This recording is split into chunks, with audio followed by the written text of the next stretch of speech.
So this is the progress so far, guys. Like, I'm so pissed right now. I started filming this video not knowing my memory was full and the thing stopped filming, and I didn't know I had finished the whole thing. And something was like, I should just check the camera and see if I'm in a good position, and I realized it wasn't recording. So please, from the beginning, I don't have the full footage, but I tried to go over and then showed you guys how I did it. But please, I'm sorry, like, I'm so pissed right now. I can't do anything about it. Okay, so I've just rubbed my hair right now. I'm just waiting for it to dry up, and then we can start continuing the rest of the video. For the hair that I'll be using today, I'll be using Darling Obasma Double. Let's open it up.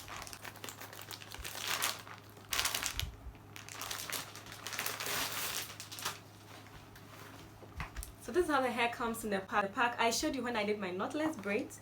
So I'm just going to use a pack like this for the style.